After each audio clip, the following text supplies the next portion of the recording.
1st. Sometimes it's the 2nd or 3rd, but regardless, the beginning of January. So let me go to my next slide here. We've got me, right? Who am I? I am a senior advisor at collegeadvisor.com, previously called Bullseye Admissions. We're the same company, we just changed our name.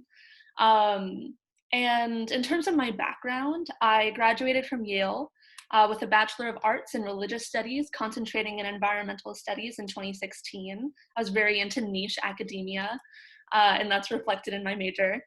And since I graduated from Yale in 2016, I've been doing college advising.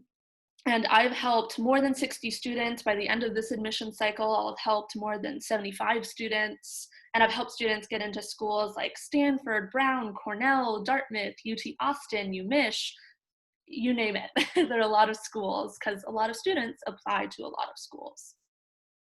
And just to say to everyone, I will be presenting for a while, but please feel free to shoot questions in the comments, and I will try to answer them as I go. I may not always see them, but I will do my best.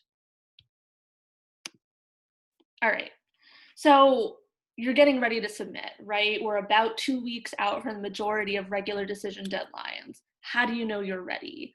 This is a quick checklist you can go through to be like, okay, do I have all of these things ready? Then I should be ready to press submit. So I'll go through each of these line items in more detail, but here's the checklist.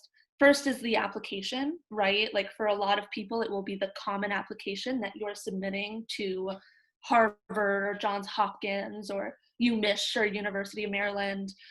Or it might be the coalition application, or if you're applying to Georgetown or MIT, they have their own application platforms. So that's what I mean when I say the application, like the actual thing you submit. Then you also have the activity and awards list. Of course, that's in the application, but it's something you typically do separately to get really strategic and really tight. Same with essays, right? It's something you submit in the application itself, but you should be working on it separately, probably in a Google Doc with lots of iterations. So then there are also external things that should be submitted alongside your application, right? You've got recommendation letters, and usually you can invite recommenders through that application platform, but you have to make sure that your teachers, your guidance counselors are ready to submit those recommendation letters by your deadlines.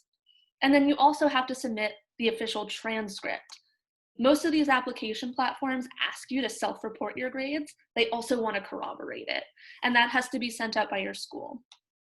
And then official test scores, if you were able to take tests and were able to take a test, and were able to get a score that reflected your ability, then you might be sending those in. And again, schools will want to see those official score reports. So you should do that, start looking into that at least a couple weeks before your deadlines. And then some applications will have additional supplements, right? Like maybe you're a dancer and you want to submit a dance reel to show your artistic ability. Some schools will allow that. We'll talk about when that's wise. And then finally, you'll have to submit an application fee in order to be able to press that submit button. All right, so let's go into this in more detail. The application, right?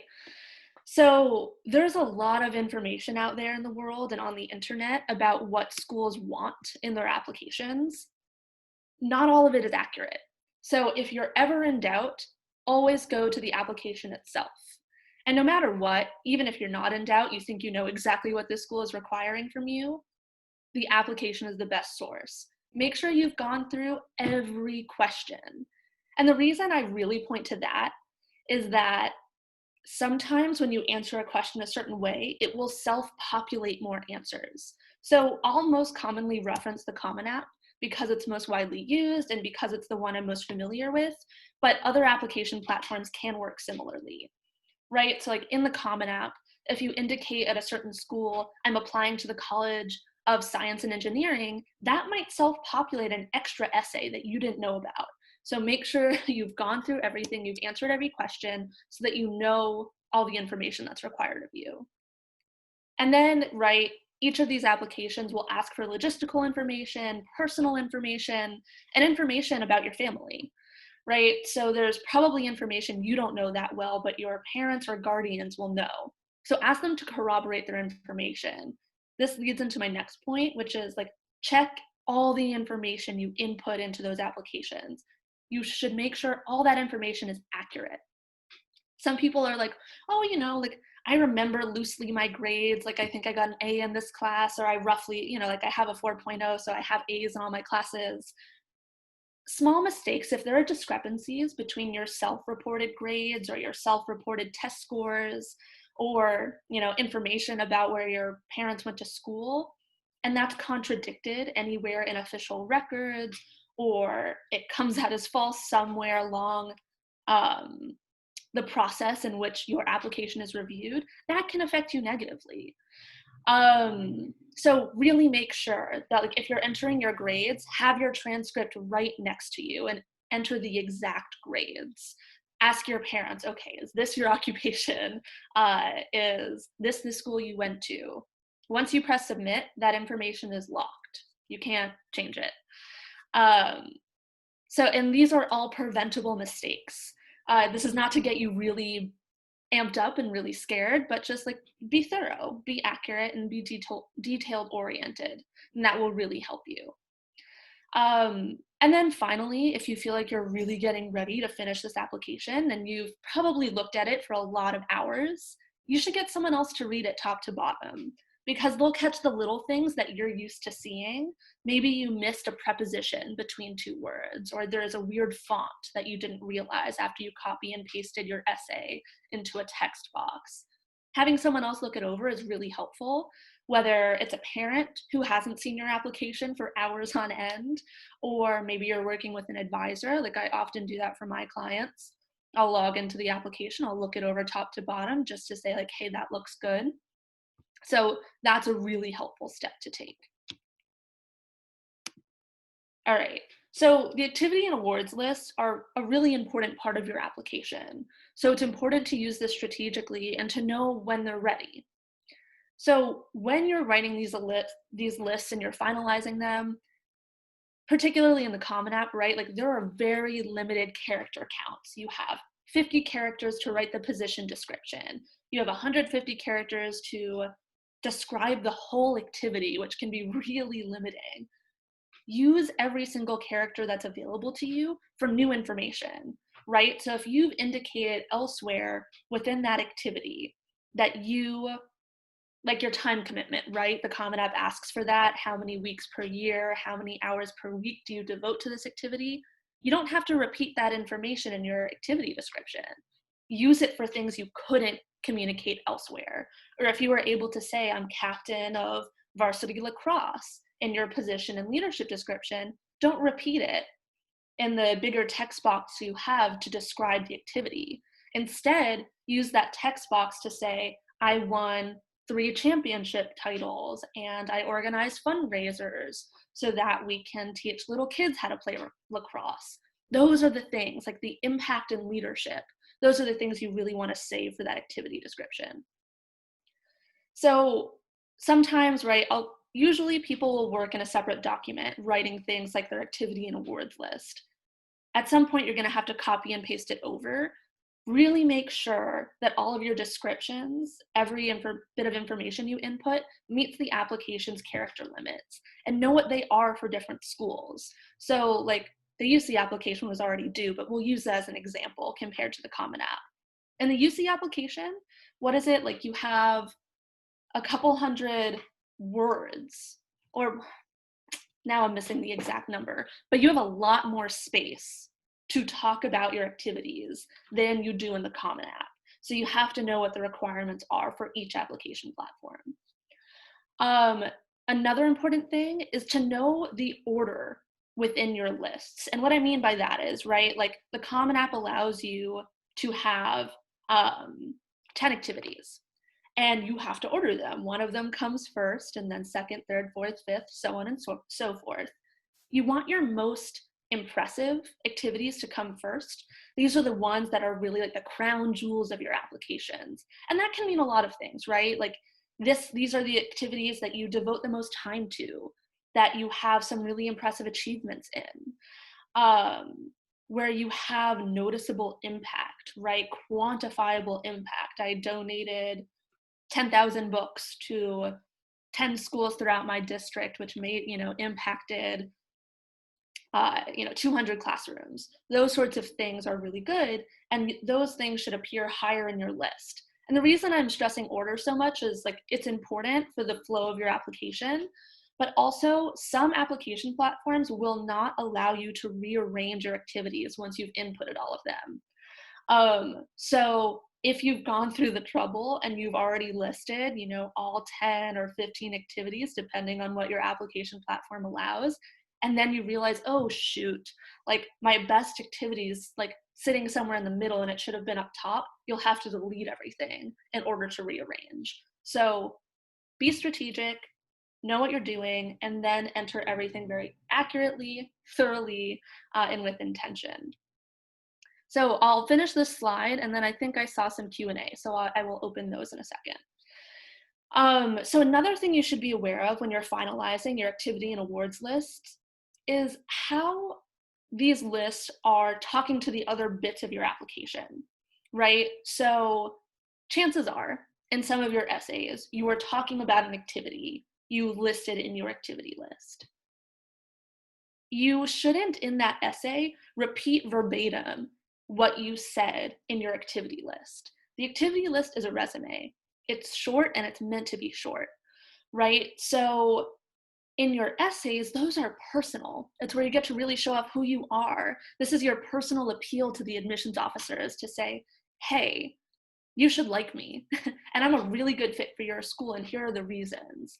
And if you're using some of those precious words to include information that you already said in your activity list or your honors list, then that's not being as strategic as you can with your essays. So really be aware how everything's playing off each other.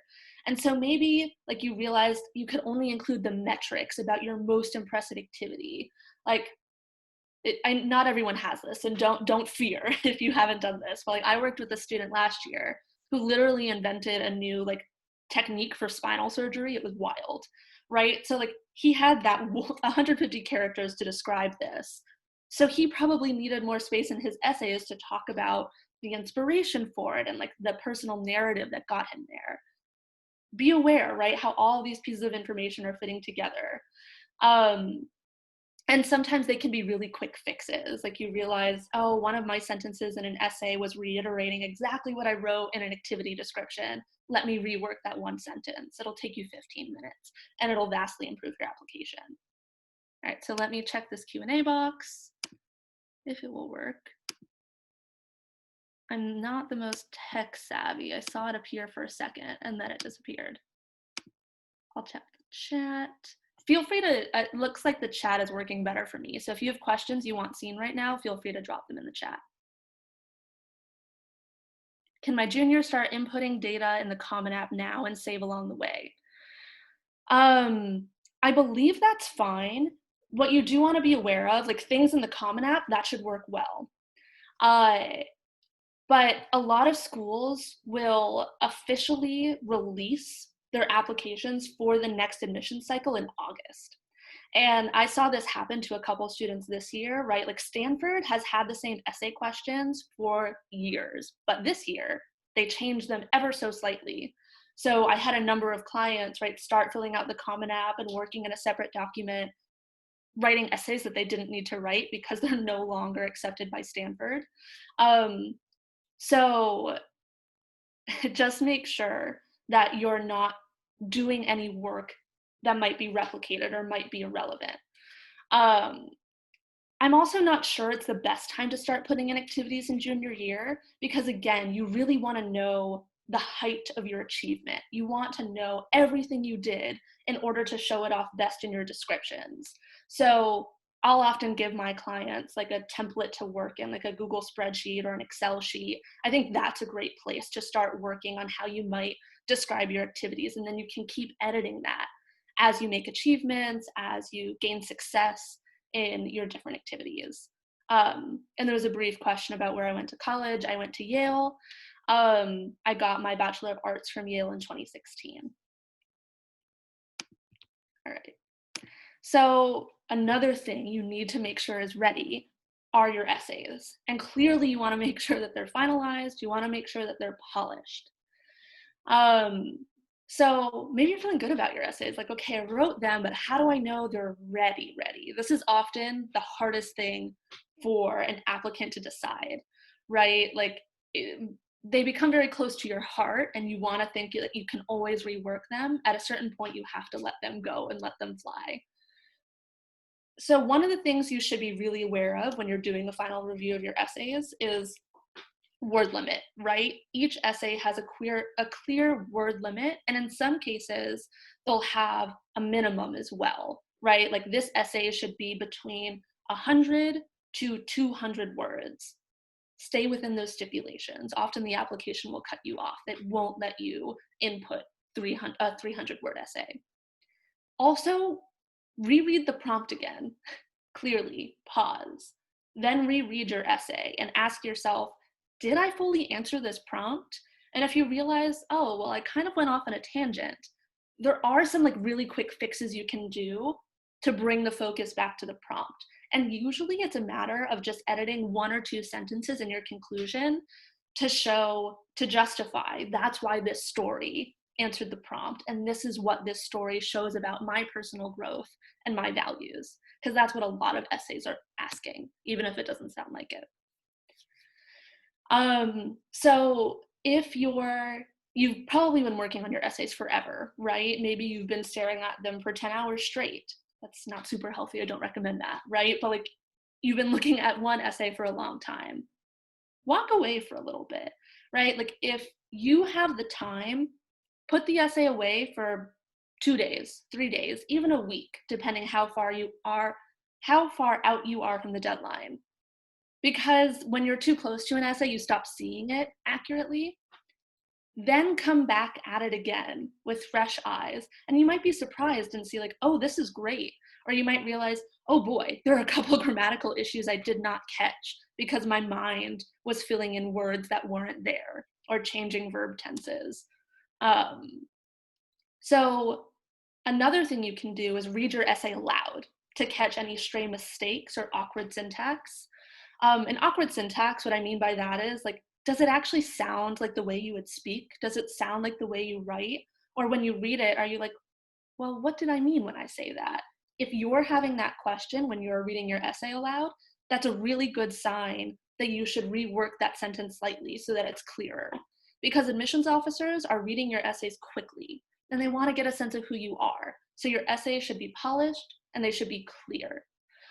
And once you've done all that, if you have access to another person, right, a parent, a sibling, a grandparent, I don't know, a friend who's in your pod, ask them to read your essay if they haven't been looking at it for, the past 3 months. And they'll be able to read it through and catch like, oh yeah, you missed the word and, or you had the incorrect form of it's. And they'll also be able to say like, oh yeah, it like feels like it answers the prompt. It's just good to have someone else's eyes on this. And then my final point here is one that I talk to my clients about a lot. Beware lateral changes. And this is my own terminology. But I see students a lot, especially the closer they're getting to a deadline, being like, okay, but what if I changed this middle section of my essay completely? Because I think it might show me off a little bit better. Usually 8 times out of 10, when my students suggest something like that, it's not actually a change that makes their essay better. It just makes it different. It doesn't make it worse either, but it makes it, that's why I call it a lateral change, right? It doesn't make it better, doesn't make it worse. It just kind of moves it to the side. But if you're doing a lot of those, moving to the side edits that keeps your essay the same quality, that's taking valuable time away from the next application you have to submit. Like at the very top of this webinar, when people were just trickling in, someone said, I think they still had 10 applications to submit. That's a lot of work, right? So if you're putting 6 hours of extra work into changing what's already a strong Common App essay, then that's time you've taken away from creating really strong applications for the 9 other schools you still need to submit to. All right, so recommendation letters are also really important. And they're not something that you always have the most control over. So when I say recommendation letters, I'm talking about recommendation letters from your teachers and recommendation letters from your guidance counselor. So a couple of things you should be aware of, right? On the Common App in particular, to even invite your recommenders, you have to go through the FERPA waiver. You should absolutely sign that waiver, sign away your rights. So what the FERPA waiver is it's a clause that says to colleges, I waive my rights to see my recommendations. And it's, a couple little boxes, and it's shrouded in legal jargon, so it can feel a little confusing. But it's really important, because if you don't check that one box that leads you to a couple other boxes, it communicates to colleges that maybe your teachers weren't so candid or weren't so truthful in their letters because they thought you might see it, right? And they wanted to spare your feelings. Colleges want to know that the letters that they're receiving as recommendations are the true and honest opinion of your teachers. And the way that colleges know that is if you sign that FERPA waiver, sign that FERPA release. So make sure you do that. I've seen students in the past from other advisors, right after they've submitted their Common App, they're like, oh no, I made a mistake. I accidentally clicked no. I don't want my rights waived. And that's, not the end of the world, but it's a pretty big mistake. And then that student had to go through the whole rigmarole of reaching out to the school and trying to fix it. And there's no guarantee that change will be seen, that note will be seen in the application. So just be really aware of little things like this.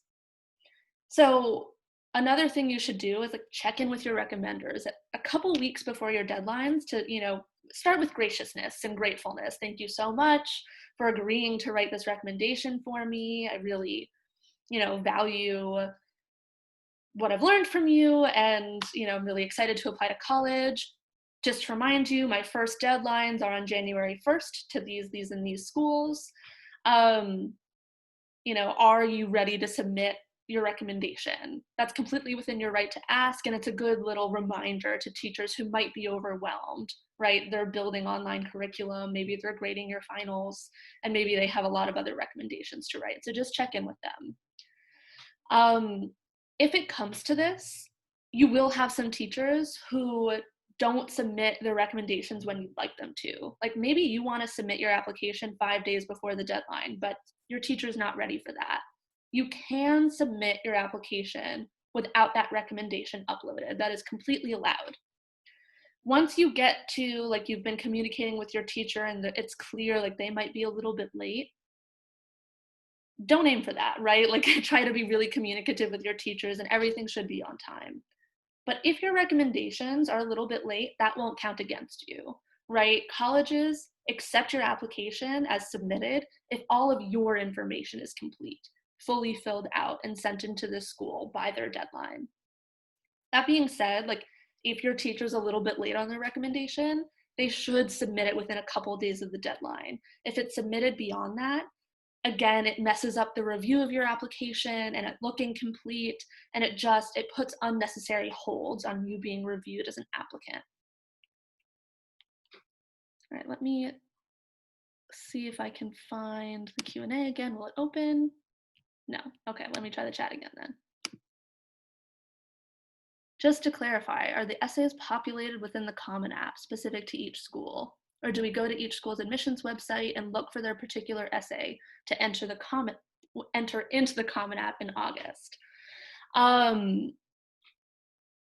So from this, I'm assuming that probably you're a junior, right? Or at least you're not a senior right now who is really getting ready to press submit. Always trust the application itself.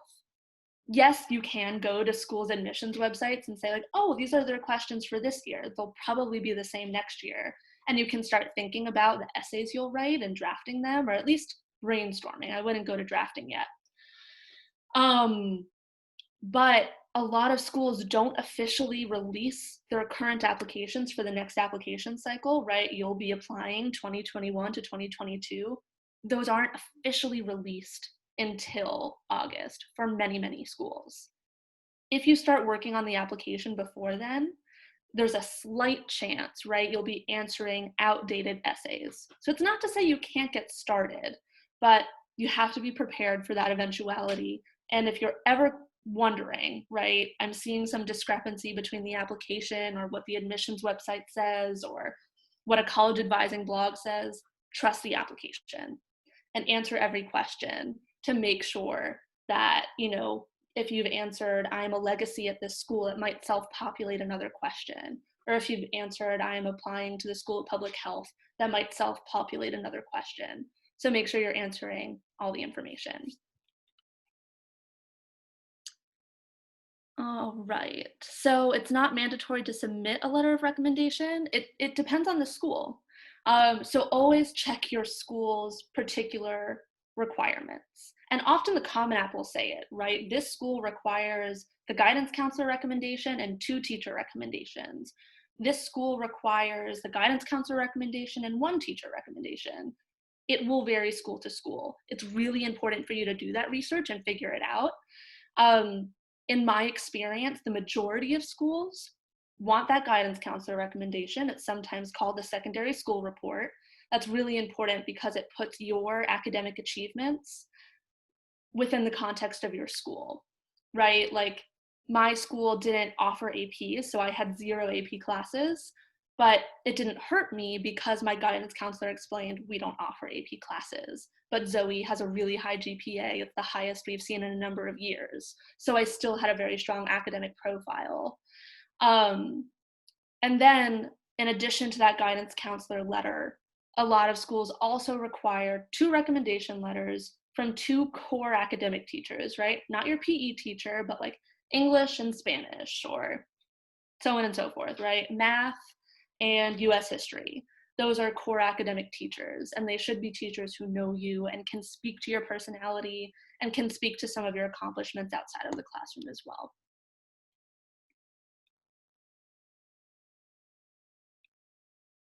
Okay. I'll only be answering some of these questions to start. We'll have a full Q&A section later. So another thing that you're going to have to submit are, again, those official transcripts and test scores. So I think almost every school you're applying to, they'll want an official transcript from your school. Because I mentioned before, a lot of these application platforms will have you manually go in and enter your classes and say what grades you got. That's self-reporting your grades. In addition to that, they want to see the official report from your school. That's your transcript. Every school will have a different policy. I've worked with students who attend schools where they had to request their transcripts 30 days before the deadline for their schools, and that was a strict limit.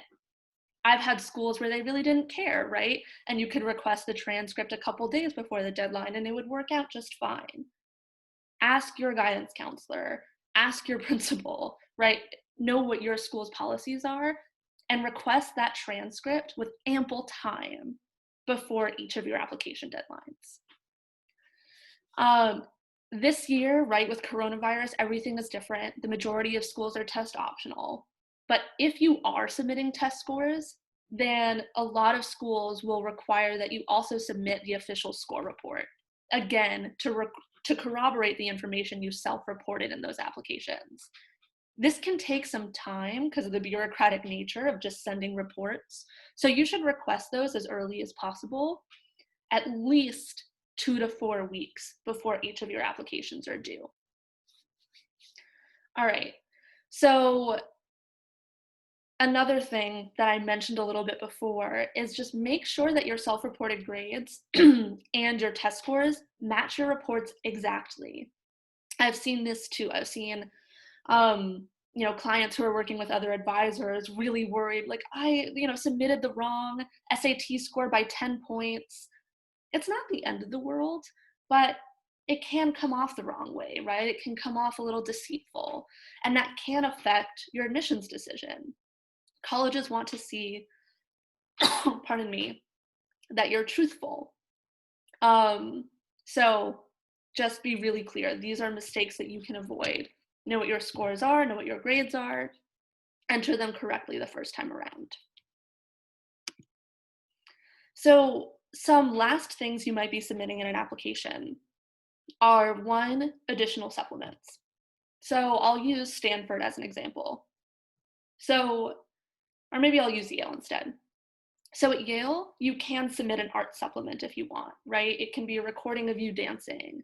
It can be a recording of a theater performance. I'm sure there are other things you can submit, like an arts portfolio of photography. Maybe you can submit a scientific research paper. Not every school will allow that. If they do, and you decide that you need to submit that to best represent your skills and who you are as a person, you have to make sure that what you're submitting is worth it, because colleges are inundated with information. They have a lot to go through. They're stressed, they're tired. And if you send them something just to send them something, right? Like it's a recording of you playing piano on your keyboard and it's recorded through your iPhone, the audio quality is probably not that good. And it's not going to help your application, right? So only submit if you have a high quality supplement that you think will really elevate your application. Be wise, right? More is not better in college applications. Strong, curated information is the best way to go. And this actually goes, so this is different from additional supplements, but a lot of applications will have extra text boxes that say, right, additional information section. Use that wisely. Different schools have different approaches to that box, right? Some schools are fine if you just like add in a couple extra activities. Some schools don't want to see anything extra there. I think the best strategy is to always use it sparingly, because again, your AOs, admissions officers, they're tired. They're reading your application quickly. And if you give them too much information, it's giving them less time to read it. And they're not able then to focus on the things that matter, like the Common App essay that you wrote beautifully and poetically and spent 4 months on. If you include too much information elsewhere, it could detract from that. So again, use it wisely. So the last thing, right, before you press submit on an application that you'll need to have ready is your application fee. That'll vary from school to school. It's often somewhere between $50 to $100. And that should be the last thing you have to do before you press submit on an application. There are fee waivers available. There's a process of requesting them, so just know that. All right, so there's a poll. Do you feel ready to submit your regular decision application? And this could be plural, right? You are probably submitting a number of applications. So I'll just wait for y'all to start answering that. There's no pressure. I'm working with, I don't know, 8 seniors right now, and I have a couple who are really ready to submit their first few regular decision applications, but I also have a lot of seniors who are not there yet. They're gonna need another week or so. So I'm not seeing responses, but that's okay. It seems like there might be a lot of juniors on the call. Oh, here we go. So 27% say, yes, I'm ready to submit my first regular decision application. 56% say, nah, and 7% say, not sure. I think that's really common, right? Between no, I'm not ready, or I'm not sure. It's really hard to have the conviction to say, yes, I'm ready. But hopefully with this webinar and answering some questions, you'll be able to know, like say that with more conviction, more confidence. All right. Let me check on these questions. Good golly. There we go. Do you recommend applying for an early application? Someone said yes. It's not so easy. It depends what policies your schools have, right? Early action versus early decision are very different. And it depends on your particular circumstances. And that's a whole other topic that I could definitely get into, but we'll focus on this for now, which is, are you ready to submit your applications? If you submitted an early app but didn't get accepted, what's your recommendation for my next application? So the best thing to do, honestly, like, of course, feel your feelings, but then like try to put it into a box and say, I still did my best, I'm proud of myself, and now let's focus on the applications I have left. It doesn't mean you have to drastically change your application, right? Like the same exact application or the same exact Common App essay could get you into 2 Ivies, but not one other. It could get you into your top school, but not one of your target schools. It really varies, and it doesn't mean there's anything wrong with your application. It might just mean that, in the shaping process, when schools were deciding, we really need a strong kazoo player this year, or we really need someone who's great in theoretical math, or we need a couple hundred students who are great in theoretical math but not 101. It does get that random, so know that it doesn't always reflect on the quality of your application. So just keep going, write those additional supplemental essays, make sure you have all the information filled out for your additional applications that you're still working on, and just keep taking those next steps. I know it can be hard, but it can also be a nice way to like move past what feels like a rejection, is to focus on the stuff that still lies ahead. I don't know what a regular decision application is, so I've been using that terminology. Regular decision means applications that are due in the winter, right? They're typically due in early January. And that's in opposition to early action applications or early decision applications that are often due in early November. So this is just the remaining application deadlines, and a lot of students, a lot of seniors right now are getting ready to press submit on the applications that are due in January, otherwise called their regular decision applications. All right, if you get rejected for the early applications, can students apply for regular applications, and is it better to not do that and just apply elsewhere? If you're rejected from a school early, you can't apply again. That's done. You can apply to other schools. If you are deferred from a school, then you don't have to apply again, but the school is saying, I'm putting you on hold. We will look at your application again with the full pool of regular decision applicants. So you don't have to resubmit anything except for a letter of continued interest. All right, great. So I will keep going with the presentation, and again, we'll come back to more of these questions later. Before you press submit, review your full application again. If possible, ask another person to read your full application with fresh eyes. They might catch those last formatting mistakes, or you're missing a comma. And then, once you've done it, you've reviewed it, you're confident, take a breath and press submit. You're done. So when to submit your applications, there is some important strategy to this. It's important to know your chance of getting accepted at a school does not improve whether you submit your application 2 weeks before the deadline or 2 minutes before the deadline. Schools don't care. As long as it's in before the deadline, you are considered at the same level as anyone else. That being said, I do not recommend that anyone wait until 2 minutes before the deadline, because a lot of students are also doing that. Technology is known to crash at the moment you need it most. Don't put yourself in that position. And like, maybe your technology was fine. Maybe the school's platform was working great and you press submit, but then all of a sudden you get this weird message that says you're missing an important piece of information. That would be an administrative difficulty, right? Maybe your teacher recommendation didn't go through in the way it was supposed to, or there are so many little things that could go slightly wrong. Give yourself some time to figure that out and make sure everything from you is submitted fully by that deadline. So in order to allow that, we often advise that you submit your application at least 3 to 5 days before the deadline.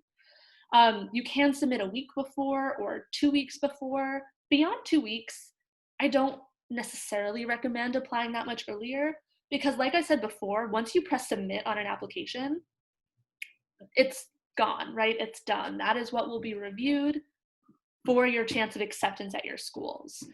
But, maybe you got really ahead of yourself. You submitted your application a month and a half before it was actually due, but then 2 weeks before the deadline, you get this amazing award that really boosts your application.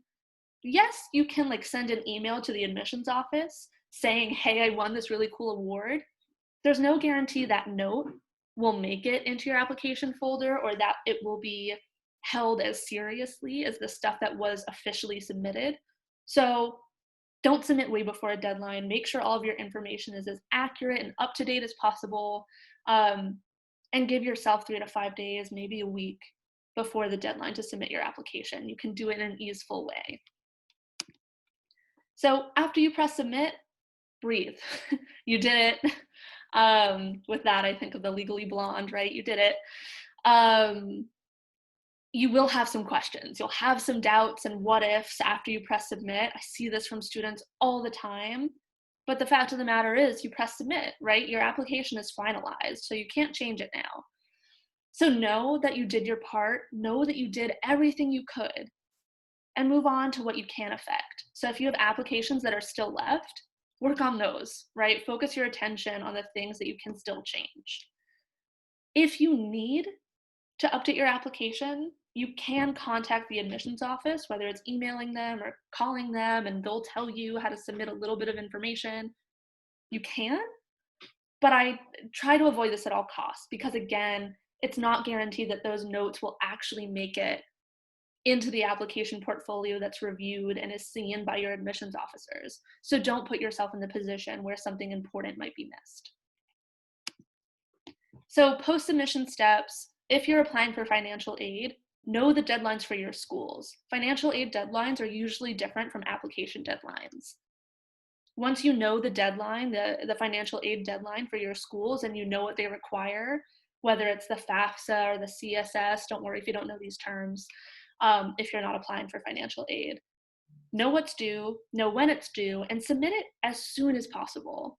The sooner you submit your family's information, the more expedited it will be. Like, yay, maybe you're accepted. It'll make the process of figuring out your aid award that much easier if all of your stuff is already at the school. So interviews, not every school offers an interview, so don't stress over this. But if you're offered an interview, like some schools will reach out to you, or you can schedule an interview for yourself, do it. Interviews are a great way to show that you're interested. They're a great, like, I usually make this distinction. An application is a monologue, right? You're just talking about yourself. It's a one-directional conversation. An interview is your opportunity for a dialogue. It's your only opportunity for a dialogue in the college application process. So if the opportunity presents itself, take advantage of it for sure.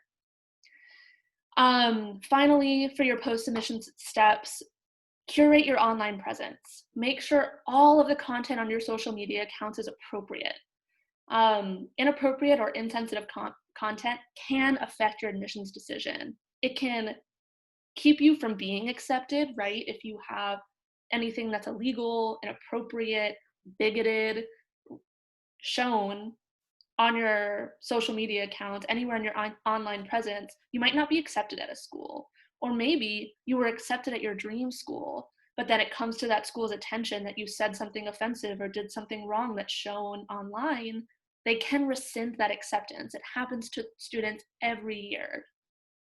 Don't be that student. Mid-year report, this is just some logistical stuff.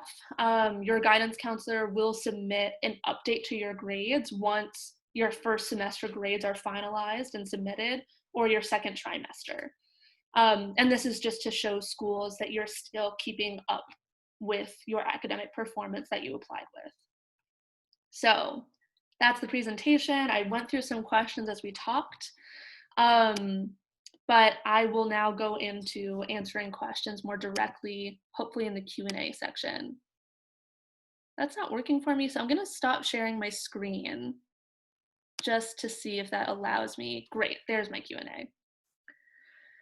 How many schools have you applied for? I applied to schools almost 10 years ago. I applied to 8 schools. I got into 7 of them. So yeah, that was my experience. Considering that some schools have changed the requirements for testing due to COVID, when would be best time to submit your finalized application? When can you be absolutely sure? If you're waiting on test scores, it's probably more worth it to submit test optional, because for scores, to be reviewed alongside a submitted application, if you don't have those scores already in your pocket, you'll have to send them directly from the testing agency. So, like, let's say you submit your application on January 1st. Maybe you took your SAT or ACT December 15th, but the scores won't come out until January 15th. In order for those scores to be even considered, that score would have to be sent directly from the SAT to your school without you seeing them. That's a huge risk. And I really, really counsel against that wherever possible. Because maybe you did great, but maybe you didn't do great, right? Sometimes flukes happen. So, really, especially in COVID, like schools aren't expecting to see test scores. Most schools, there are some schools that still require them. If your schools are test optional and you don't have good scores in your pocket yet, don't worry about it. You can apply test optional. I'm not sure if I fully understood your question, but I hope that helped. Okay, what if you don't have a lot of awards or have not participated in a lot of activities? What can you do to make yourself sound more appealing to colleges? So, right, this sounds like you're not a senior and you're still working on your applications. You can actually build out your activities. You can build impact. And it's not so much a matter of thinking, oh, colleges want me to do 100 hours of community service or they want me to be president of student council. That's a myth. Colleges want to see that you have passions and that you've pursued them. So know what you love. And if you don't know what you love, explore. And then if you find something that you really enjoy, keep doing it. And then build impact within that. Maybe you discover you really love fashion blogging, right? Create a new fashion blog. Maybe you get a followership of 10,000 people. That is absolutely something you can list as an activity on your college applications. And also know for activities, like colleges really want to know how you spend your time outside of class. So maybe you're a caregiver to your younger sibling or to a grandparent. That can be listed as an activity too. In fact, it's a whole section in the Common App, like family responsibilities for the activity list. Or maybe you work a job. That is stuff you should absolutely include in your activity list. I also like to give silly examples, like you make macaroni portraits of celebrities. If that's something you love to do, you could talk about that in your activity list. It would probably appear towards the bottom, but it's one of those things that can add character and it shows what you choose to do on your own time. All right, so one of the activities I did was finding a more effective remedy for gout, but my other activities pale in comparison. How do I address them in a way that still appeals to admissions officers? That's great. So, right, the remedy for gout, that should be your first activity on your activity list. It sounds like it's really important to you, it's really impressive. For your other activities, it's okay if they're not on the same level. Colleges don't expect your list to be 10 activities of changing the world. Usually, students will have 1 to 3 activities that are most important, and then the rest will be supporting roles. Like, I've been playing clarinet for 10 years. It's not anything I'm particularly great at or that I want to pursue seriously, but you can still list that. So if you don't have, right, quantifiable achievements to list or awards to list, focus on impact. Focus on skills learned. So if you're talking about working at a restaurant, instead of saying, hand out cutlery, take cash, say hello to people, those are all like kind of banal and don't apply to college that clearly. Translate to skills learned, right? Learned money management, learned communication skills and customer service. There are a lot of ways to show that you've learned something and that you've grown aside from winning an award. Where can we find the FERPA waiver? I've seen it mentioned on Common App, but I'm having trouble finding it. So typically, it's in each school supplemental application, right? So first you have the Common App that you fill out top to bottom. Then you'll go to your list of colleges in the Common App and you'll click, okay, I'm applying to Harvard. Let me click on that. Once you start going through the questions and you get to Harvard's section on recommendations, that's where it'll allow you to say, I sign my FERPA waiver, I invite these 3 recommenders that Harvard requires. That's where you do all of that. All right. Do we write different essays, get different recommendation letters for each college, or is it the same material? That varies a little bit, right? So with the Common App, the whole theory is that the Common App essay gets sent to all of the schools you apply to within the Common App, more or less. Like there are a couple schools that don't require it, but 9 times out of 10, if you're applying to a school through the Common App, they're all receiving that one Common App essay. However, um, a lot of schools also have supplementary essays that only they require, right? And that's what I spend so much time with my students developing. Yes, we spend a long time on their Common App essay, but in addition to that, they might have 20 to 50 essays they have to write. So like Columbia has a lot of essays. They have a series of 150-word essays, a couple 250-word essays. Yale is similar. They have 2 125-word essays. You choose 2 250-word essays. They have a bunch of short answer questions. So you will have some unique content for each school you apply to, in all likelihood.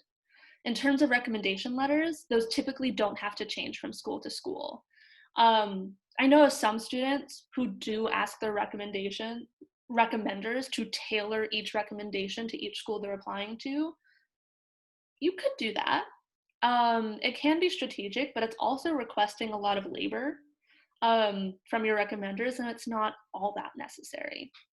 So there are some things that will apply very nicely across the board. What if you had different GPAs, different quarters? Mine has been a 4.0 except for 2 or 3 quarters. How do I go about that? So I'm not quite understanding all the nuances of this, but a lot of students have their grades change over time. You will have a cumulative GPA that's most up to date when you apply to colleges. That's the one they'll look at most clearly. That being said, again, we're all living in a different reality because of COVID.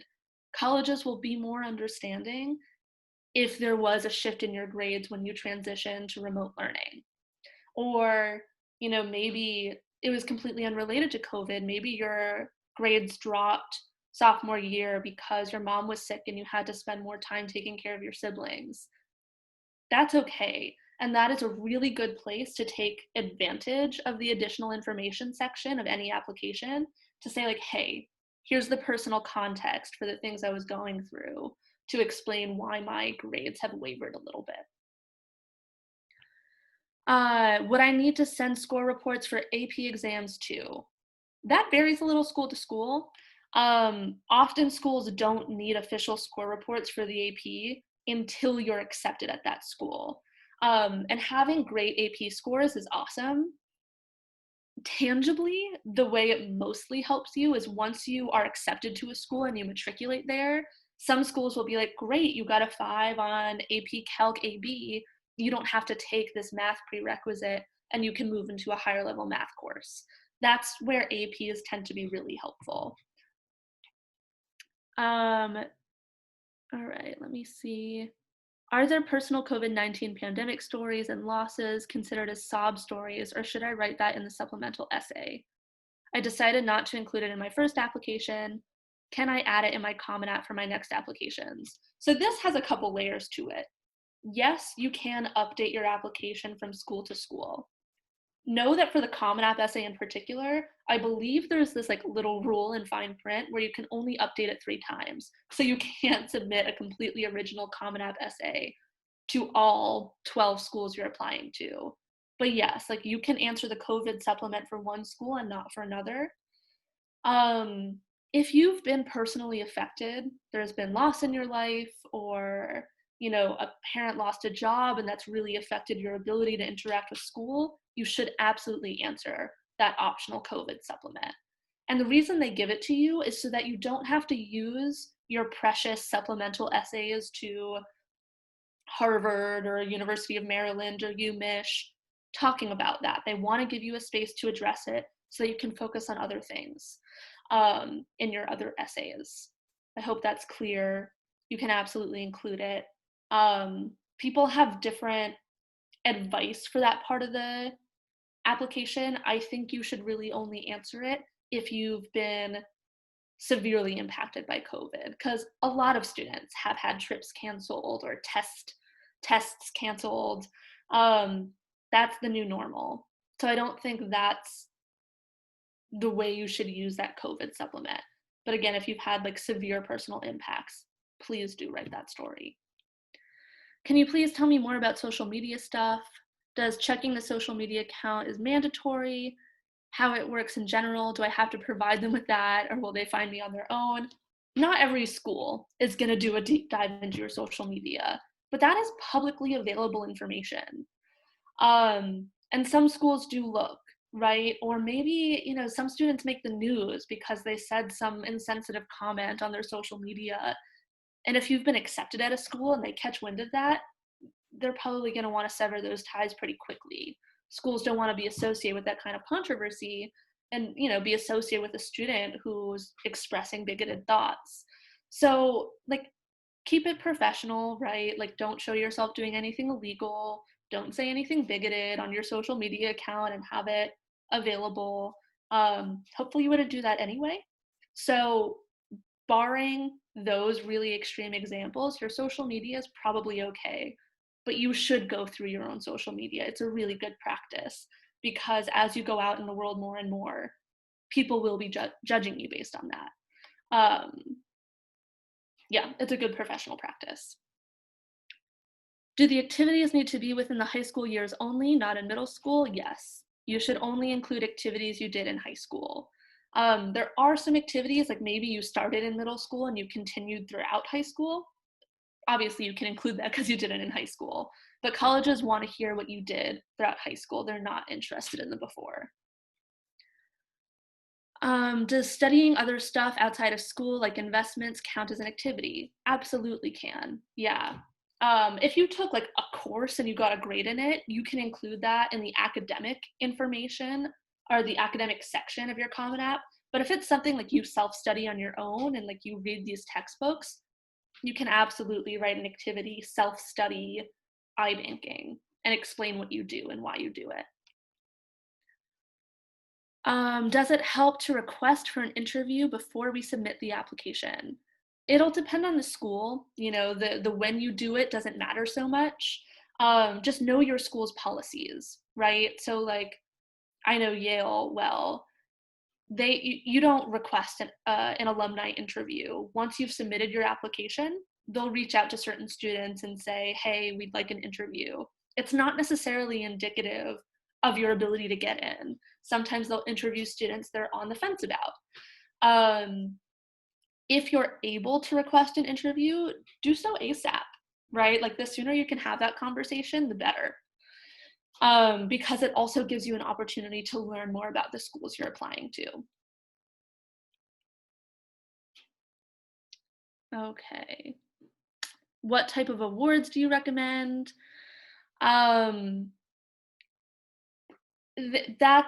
There's no like one right or wrong answer to that. It'll really depend on your circumstances.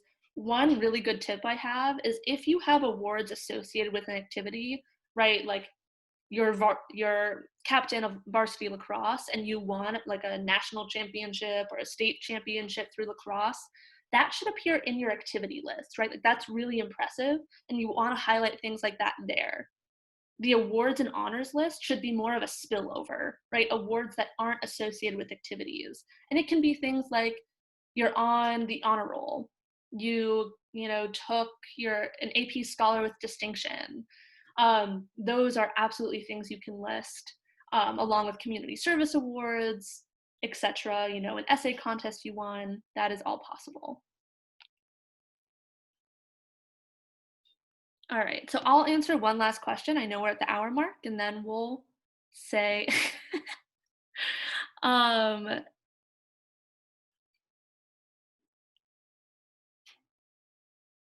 me see. If you do all different clubs and really like them and enjoy them, but aren't the president leader of the clubs, does not being the leader or president make a college like you less? No. Yes, colleges like to see leadership.